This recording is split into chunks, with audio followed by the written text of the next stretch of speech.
Hello there. My name is Nick Boonstra. I am 28 years old, lifelong resident of Massachusetts, currently a full-time Lyft driver, and I'm a Republican, against all odds, to my own surprise, to be honest. Not for the longest of times. Voted for Hillary Clinton in 2016, Howie Hawkins in 2020, because I just couldn't get behind Joe Biden, and then Kamala Harris in this most recent election of 2024. But I also voted for John Deaton for Senate against Elizabeth Warren. My big change of heart came the day after the election, given the response that some Democrats and media members had, going from trying to paint Donald Trump as a fascist, racist threat to democracy to trying to undermine the legitimacy of his Democratic victory, both in the popular vote and the Electoral College, by claiming that Latino men are misogynistic, which struck me as a very racist claim. And I can get into more and more. That's the tip of the iceberg of just how I've gone from where I've been to where I am. And to be honest, I don't really think I've moved that far. I think a lot of the world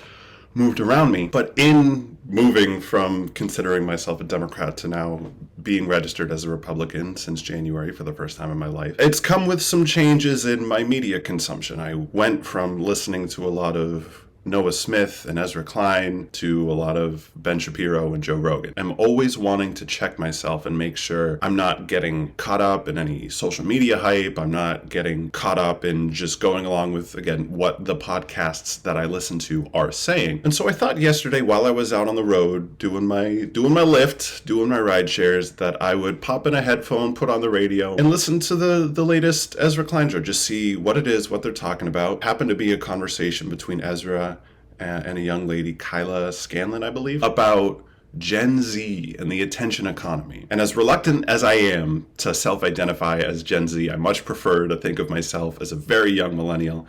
I was born in January 1997. I barely remember September 11th. You know what I mean? Like, I'm Gen Z. I hate it, but I am. So who better than me to weigh in? No. I was listening, and to be honest, yesterday listening to the podcast, I was coming in with a contrarian mindset, expecting to disagree with everything, looking for holes in all the arguments, and wanting to not like what I heard. I didn't hate everything that I heard. I thought it was a very interesting conversation. There were things I didn't like, but there were things that stood out to me and I thought were interesting. So I thought, having slept on it with a day, with a little coffee in me, I still need to eat breakfast. That may or may not happen before I actually get this fired up. I thought, why not sit down, listen once again to this episode, this time with a camera on me, so I can do a little live react and give you my thoughts as they happen. I can reinterpret what I heard and give it another digestion in the mental intestines. That's an image for you. So that's what I'm going to do. Now, depending on when you're watching this and how successful it is, you may notice that as I'm recording this, I'm pretty new to the YouTube game, and I would love to keep making videos, whether like this or just, there's a lot of content that I want to make, and I would love to know if you love it. So if you enjoy it, please, I'm going to say the three magic words, leave a like, leave a comment, hit the subscribe button, ring the bell. It would be good feedback for me to know that people enjoy this type of content, what people think. Thank you in advance for giving this a watch. I hope you have a great day and I hope you enjoy. All right, here we go. This is it. We're here. Yak shaving, finished. Coffee, brewed. Fucking had to put Splenda in because we're out of real sugar. So when I get cancer, you know why. So, okay, so we're good to go. I am not trying to hide the name of the video, How the Attention Economy is Devouring Gen Z, from the Ezra Klein show. Definitely make sure you go listen to the entire interview yourself. Link will be down in the description. I'm obviously just going to be editing down different parts for my own responses, but definitely listen to and support the entire interview as it is. I'm also, of course, it wouldn't be Gen Z if there was not something secondary on the screen to distract both you and me. So I'm going to be just playing a little chess alongside while I'm talking, while I'm listening. And we are just going to go. So without any further ado, let's jump into it. Attention is the emotional structure of the conversations you have with people on the tour. What are the dominant emotions? I think there's a lot of worry. I mean, I think everybody. So this is, when I first watched this kind of rustled my jimmies a little bit. On the one hand, yes, there is a lot of worry. And obviously I feel that, right? Like, I get that. I've been part of that. On the other hand, I worry that there's an incentive to make people feel worried and think that they're worried. You know what I mean? 'Cause right now, I live with my mother. It helps make rent affordable, so do with that what you will. One thing she'll talk a lot about when we talk politics, because she still identifies as very much more liberal than I am at this point, and we've been able to have some great conversations. Sometimes they are difficult, but we've been able to have some good ones. One thing that she'll mention from time to time is the way that she feels like Republicans are like sowing fear and painting this picture of America as just this awful place that's just, why would anyone want to live there? Why are they so negative about the way, about this country? And the way that it strikes me is like, well, I don't think they're being unnecessarily negative about America, about the way it is. I think they're just being realistic. I think they're just being honest and saying, immigration is a problem, or, the government shouldn't do some of the things it's doing, or whatever. You know what I mean? Like, I think that's just a factual assessment of like how things are in the country.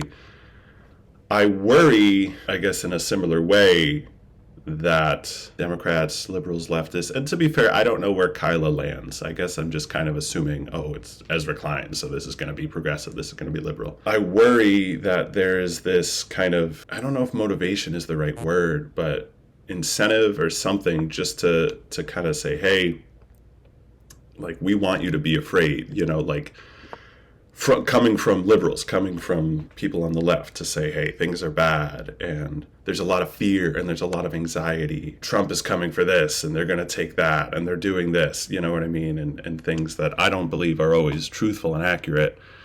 But I think it's a power of suggestion kind of thing. It's to say, how do people feel? People feel anxious. It's okay if you feel anxious. Do you feel anxious? Are you nervous? Are you in touch with your feeling? You know what I mean? And it's just like, I don't love all that. It bothers me, because I wonder if it's entirely genuine. I wonder if it's entirely truthful and accurate. I just hanged a bishop and he didn't take it. That's impressive. There's a lot of concern. There's a lot of fear. There's a lot of anxiety. And you sense... Okay, I need to know where she's from. I'm sorry, that probably buzzed the audio. Anxiety. I'm just so curious what her accent is, where it's from. I don't know if it's California. I don't know if it's some kind of Midwest something. I just need to know, because sometimes she hits those T's and I don't know, but sometimes she doesn't. So I don't know. And okay, I guess this is what frustrates me about it, is I worry that we're taking away people's agency. We're taking away people's own responsibility by saying there's a lot of anxiety. What are people going to do? You figure it out, man. My dad, he was in and out of work a lot, and sometimes things happen. But the older I've gotten, the more I've been like, he didn't always have to be out of work. Like, there were a lot of opportunities that were out there that I don't think he took, because I don't think he wanted to take them. You know what I mean? And not that I'm some perfect modicum of like hardworking American ethic or whatever, but like, there's a difference between acknowledging anxiety versus succumbing to anxiety. I feel stressed all the time about all sorts of things that only exist in between these ears, things that are real in the real world. I got rear-ended on Monday for the first time. That stressed me out. I have the choice whether I am going to let that dictate and determine anything in my life, or whether I'm going to say, okay, that's there. I feel that way. It is or it isn't true. I'm going to log back into Lyft and accept the next ride. I'm going to do whatever I need to do. You know what I mean? That's the difference. And I worry, and this is me jumping to conclusions, making assumptions, so maybe this isn't how they intend it, but it can feel like this discourse, this narrative of Gen Z is stressed out, Gen Z is anxious, there's a lot of anxiety, what are people going to do? I worry that the outcome of all of that, the upside of all of that, is this sense of encouragement of thinking and acting along the lines of like, what are we going to do? And removing that personal agency that says, you need to figure out what you're going to do. I don't know what you're going to do. Yeah, maybe AI takes all these jobs. You better figure it out if they do. You know what I mean? And to be fair, I think that's a little bit of the reason why I started going full-time with Lyft. I started driving part-time last summer, and I've been full-time since this past November. Some days are busier, some days are quieter, but I like being my own boss. I like not having to pretend to be busy, you know, like a lot of office jobs are, like my last job felt like, and the job before that felt like, and the job before that felt like. So I prefer that. And I know they're going to talk about different, you know, working styles and reactions from Gen Z to some of these conditions like AI. And to be fair, self-driving cars, Waymos, might come for my job too, but then it'll be on me to figure out what to do then. So I just don't want to encourage people in the name of anxiety to give up any personal agency they have over their own situation and their own outcomes. Damn, 3 minutes in and we're already going. So 0.5% of GDP, like in the 1800s, like the nail part. I have to pee. Coffee works. Bing bong. And there's all sorts of like AI slop videos on TikTok, and that's a big part of it too. Like people, this is in response to AI slop. People consume what they consume. I've found plenty of ambient lo-fi music mixes on YouTube that are almost undoubtedly AI generated. The graphics, the music itself, you know, and there are YouTube channels that churn out, you know, maybe a dozen of these a week if they really want to. I enjoy them. I think if I didn't like the music, I wouldn't listen to them.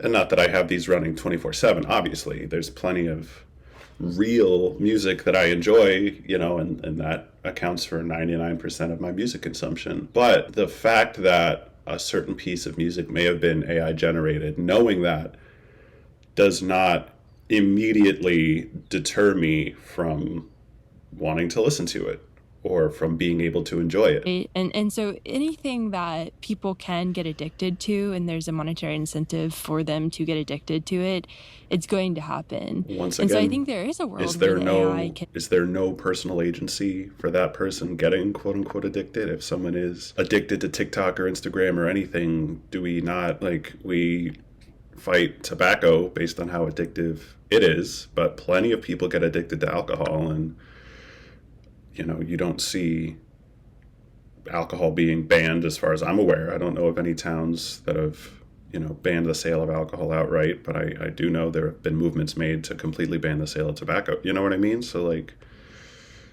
there are addictions. Asking the AI to validate a tweet rather than go and... But that's your misfortune. If that's how you're using AI, if you're asking Grok to like, hey, is this real? Instead of choosing to do your own research, like, that's just fucked. Like, but that's on you. You know what I mean? Like, why can't we say that's not what AI is for? Like, the fact that it's what it's being used for. And I mean, I guess if we really want to go crazy, we could, like, all the way back to the whole gun debate. Like, if people use guns for bad things, that doesn't mean we should get rid of guns. You know what I mean? Like, AI in terms of research, which I do use it. Mm-hmm. I notice the lack of sharpening of my own. And like, that's fair. I get that. But it's always been incumbent on the individual to do that work for themselves, to find those ways to meet resistance, sharpen yourself, right? I got a Planet Fitness membership, you know, a few months ago for the first time. I'm probably going to have to cancel it just because that's where my funds are. You can, you know, whatever, money is what it is. And that's my own decision. But like, you've always had to challenge yourself in one way or another if you don't want to atrophy. Like, that's always been true. And the process of things becoming more frictionless, like, in some ways it makes it harder to take that responsibility and to do that for yourself, but it always has been one's own responsibility to find those ways, find those challenges, or suffer the consequences if they don't. They're going to bring up Wall-E a little later. Everyone loves Wall-E, and oh, look, they're all fat, and that's going to be us. The truth is that's already been us. You know what I mean? Those who don't, endeavor to challenge themselves or whatever are going to suffer the consequences. They're going to gain the weight. You know what I mean? Like, that's always been true, whether or not there is AI. And one of the things you write in that is that traditional economic substrates are land, labor, capital, bedrock inputs to make stuff. But now the foundational input is attention. Walk me through that. The interesting thing, I think, there's a belly little rumble there. Coffee and Cheerios doing their thing.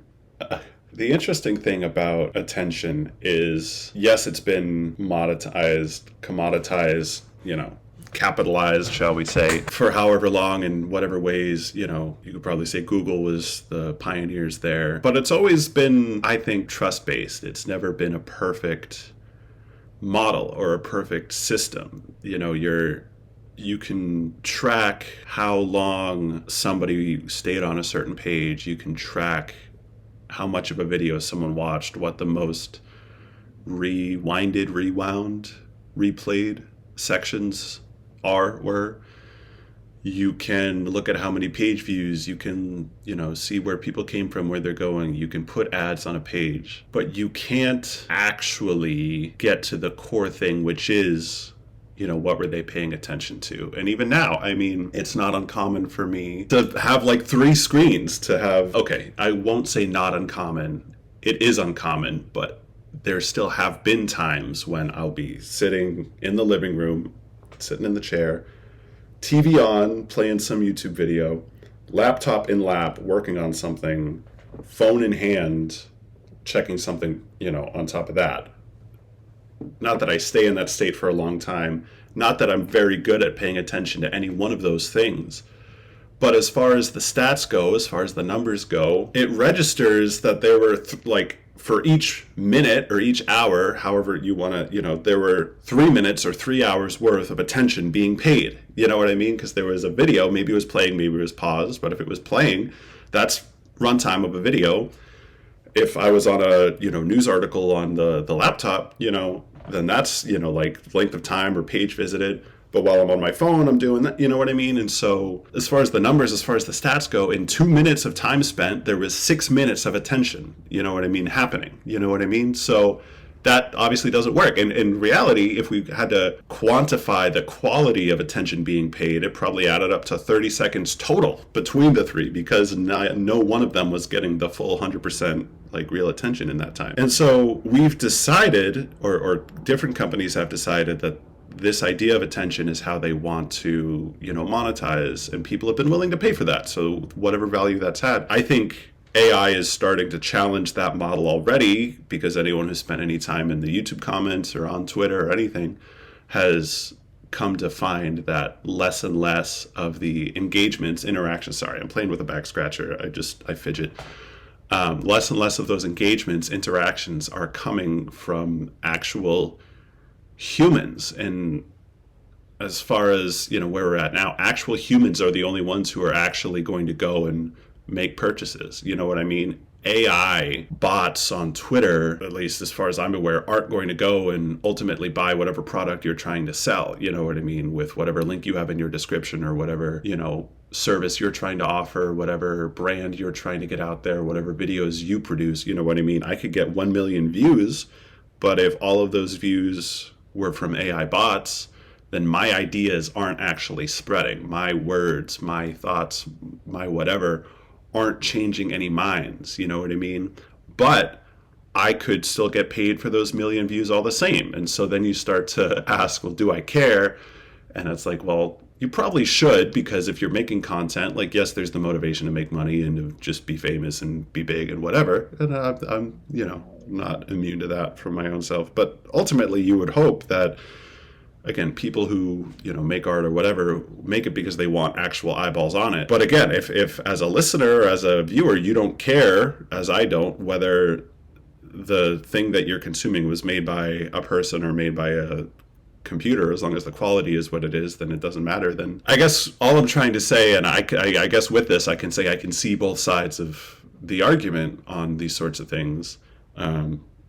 But ultimately, it's that we've commoditized and capitalized this idea of attention for so long under the assumption that the metrics that we used to quantify attention all counted on, the person on the other side of those numbers being a human the whole time. And I think we're realizing that that's not always the case. And so that may mean that the attention economy crashes, because when you're spending money on ads, when you're spending money to get your content into certain spaces, and that content is doing numbers, but not bringing in the returns that you were hoping or expecting because those numbers weren't real people, then you're going to stop spending your money there. You're going to stop trying to sell your product, your service, yourself, whatever, in that way, in that space, because it's ineffective. At least the smart business people will, and so I don't know what replaces that. I don't know what comes next because of all of that. But I think that's where we're headed. I think that's what's coming next in all of this. You have to be able to draw eyeballs, and that's where you get the speculative capital from venture capital. She might be Southern. Here's a question. She might be Southern, trying to even mask when I just try to think about the way attention and speculation matter in the economy. Tell me about that. I mean, the guy, he uses Truth Social, his policy platform. So this is, it's an interesting point, and it's true. I mean, and they're about to bring up the fact that the news about the Iran bombing was broken by Trump himself over Truth Social. That's crazy. That's wild. That's different. That's new. We've never heard, seen, had anything like that. That's a new thing. I appreciate the way they talk about Trump here, and Ezra gets a little off for my, suggesting that Trump is actually incapable of paying attention to one thing, and that's why it's moving between things so often. It's not a feature, it's a bug. I wouldn't agree with that. I think he knows what he's doing. I think he's made obvious that he knows what he's doing, if you actually pay attention to what he's been doing and what he's been saying. But I do think it's interesting. Again, I came into this podcast on my first listen with a very preconceived notion of they're just going to rag on Trump and they're going to be super liberal, rada, rada, rada. Kyla is very just genuine, straightforward, honest here about this is who Trump is. This is how he operates. This is what he does. This is what he does well. Not even sprinkling in I like it, I don't like it. You can get a sense of how she feels. And again, they get into it. But I appreciated the way that they talk about what Trump is, who Trump is, what makes him successful, what he's done, what he's doing.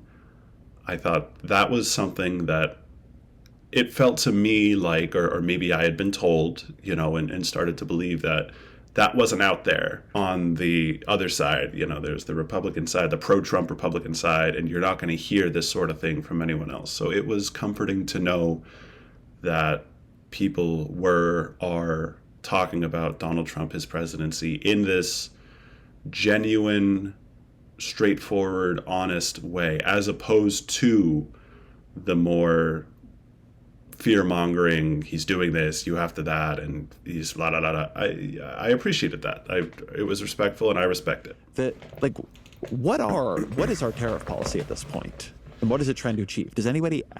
Our tariff policy is to scare the shit out of other countries and get them to give us a more fair set of trade policies that benefit the United States. Those countries, as sovereign entities, are more than welcome to set their own trade policies and their own tariff policies in a way that benefits their own country, first and foremost, to their goals. Our goal, before any alliances with any countries, before any historical agreements, before anything, is to take care of the United States first. And if the best way to do that is to speak loudly and swing a big stick in a way that may seem scary and may seem, I don't know about you. Again, I live in Massachusetts, and one of the highest cost of living, states in the country. I haven't seen insane inflation, anything. I haven't seen my prices go through the roof. Maybe you have, but the whole tariff session that we were, all told to be afraid of hasn't hit my doorstep yet. I hope it hasn't hit yours. Let me know in the comments. But the tariff policy is, and I think always was the whole time, and maybe you don't like this, but there's a difference between disagreeing with it and just refusing to accept that it is anything. The tariff policy is, and I think effectively has been, yes, scaring the shit out of other countries because we know how heavily they rely on us. We know that our economy can take it, has taken it, and getting them to come to the table and whatever trade negotiations come from there. I know different deals, England, and there's been talk about China, and I know Canada is a very contentious place and issue and thing, but my understanding from what I've seen and heard, my interpretation of what the Trump administration is doing is, yes, to scare the shit out of other countries, to get them to agree to trade policies that are more beneficial to the U.S. It's not our responsibility for other countries to arrive at trade policies that are beneficial to them. That is their job. They are more than welcome to do it however they like.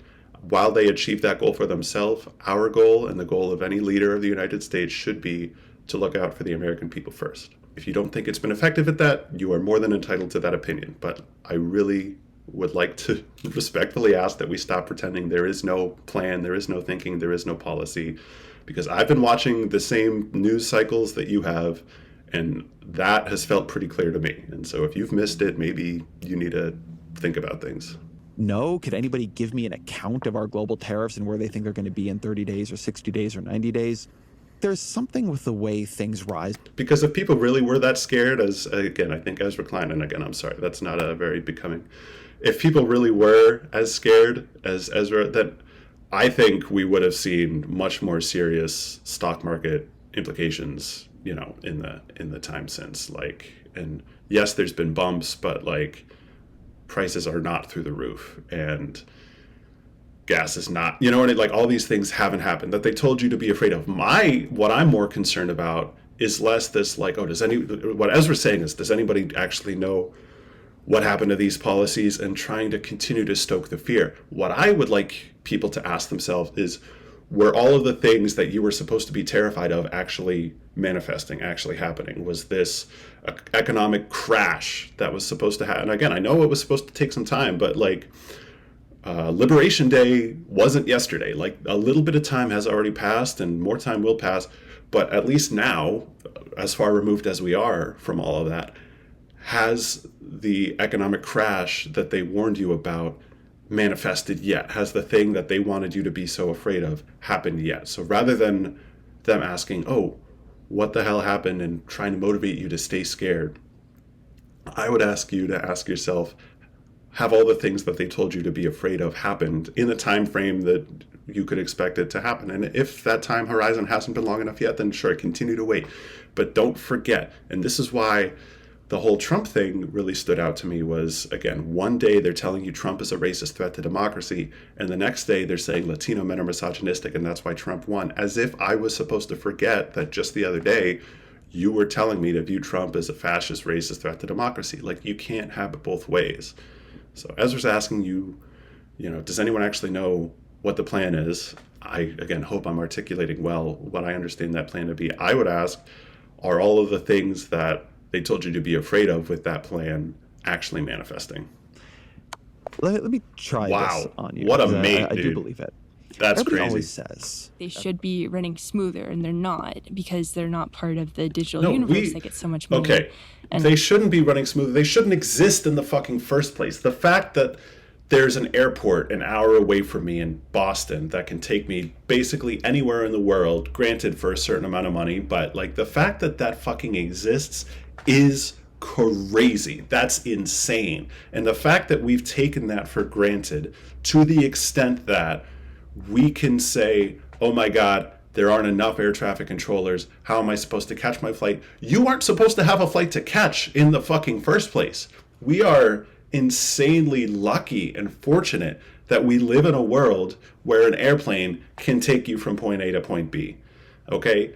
That's how I see it. And it's the same reason, and again, it's not for today, but it's the same reason why I feel like fucking Luigi Mangione killed a man, or is alleged to have killed a man, who saved lives and didn't end them. Because the fact that there's any health care at all, the entire course of human history was denial. And so the fact that there's actually now an alternative, that anyone at all can get approved for any type of medical care that'll save or prolong their life to any degree, capacity, is insane. And you can argue all you want, sure, about the fact that that may only be available to people with more wealth, and we can talk about how that's a problem and how we can try to fix that, whatever. But just the bare minimum fact is that healthcare is a thing, that any individual on this planet has that available to them is beyond miraculous, beyond insane. And I get frustrated when I feel like people underappreciate those sorts of facts, take those sorts of things for granted, because I think it's just too important. Experience. Like my boyfriend talks about it all the time. He's like, you can just have this perfect appearance. She's taken. And like, Damn it, she's taken, guys. About this too. Like your Instagram page is your best moments ever. My chance. And I so blew it. It's over.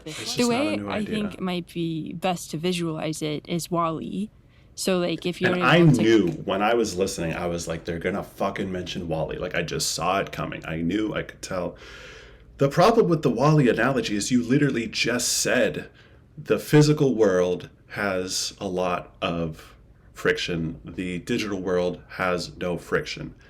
And then you bring up a case study in what happens when people refuse to engage with the friction in the physical world. Yes, like you're saying, maybe it's because the frictionless digital world is so easy that it drove you there. But you are making the point that the physical world can be and has been super frictionless for all of time. That is nothing new. It has always been incumbent on the individual to seek out friction in their own life or suffer the natural consequences of not doing so. And so the thing about WALL-E is like, you can't have your cake and eat it too. Yes, the physical world has friction if you seek it out. And WALL-E is a case study in the dangers of what happens if you stop seeking out that friction. If you, whatever it is that spurred you to seek that frictionless existence, it can exist just as easily in the physical world. You can get as fat as you want. You can stop moving around. That is physical lack of friction. Yes, it was brought on by... Anyway, I'm rambling. I'm circling at this point. I hope my point is clear and why that frustrates me. Not to call Trump and Musk demons, but like they're infighting now. That's a like, crazy. Like Trump is starting you to can't get away with Musk. that. That's what and you're so, doing. Like, you're saying not to do this, not but I'm going to say this. Se, I just want you to know that this is what you've done. People who are trying to find perhaps like a computer program that can write your essays and do your learning and produce the kinds of things we are asking you to produce better than you can. This, like, so, again, maybe that means that system was problematic in the first place. If that's all it took to just completely, what's the word I'm looking for? Delegitimize. If that's all it took, if this, and granted, it's not an insignificant technology, but if the introduction of this technology was all that it ever took to completely delegitimize the entirety of the school system, primary, secondary, tertiary, and beyond, as we know it, maybe that entire, corpus, that entire mechanism and system and whatever was never that legitimate to begin with. And maybe certain people have been saying for a long time that the way we do school is not great, and not helpful and not optimal, not ideal. Maybe that's already been something that's been, talked about plenty. And so maybe now the fact that that's a new conversation, maybe it's not really that new of a conversation. You know what I mean? Does that make sense? So I used to work in crypto and was like once very excited about it, and I was like, this thing is going to be cool. I'm just so curious. Where are you from? We're going to have alternatives. What is that accent? It's 23% of Harvard MBAs were unemployed 3 months after graduation. Those are the cream of the crop, right? That if they sucks. Can't find jobs, I'm sorry to hear that. That might be tough for you. And you're like, you just see all this data and you're like, oh no. It's a very polarized discourse with like aggressive defenders and aggressive critics. Whereas and again, then, this like, is all the assumption that everyone, and you're right, the discourse on Twitter is crazy, and that's why I don't really go on there anymore. But you're also working under the assumption that all those people that are screaming are real people, and that really isn't something we can take for granted. And I think that may be something about the attention economy. Again, that's maybe a little underrated. Maybe that we're underappreciating a little bit. I'm going to call it there, guys. Thank you so much for watching. And listen, making videos is more of a marathon than a sprint than I realized. And if I can learn to be a better manager of my own time and how I direct my attention, then I would be more than happy to make more of them myself. If you enjoyed this, I would be honored if you left a like, if you left a comment, if you would subscribe. I'm going to leave some links down in this description. I'm going to leave some links down in the description, including a link to, again, the full interview between Ezra and Kyla. I'm going to leave a link to a Substack post that I wrote after the election, outlining a bit more my shift from identifying as a Democrat to a Republican. And I'm going to leave a link to my Buy Me a Coffee if you want to support the work that I'm doing here, if you really want to make it clear that you'd like to see more stuff like this, if you appreciate my thoughts, if they reflect your own, if they've made you think any differently, it would mean the world to me if you wanted to help me get rent paid this month. So thank you so much again for watching, and I look forward to seeing you in the next video. Take care.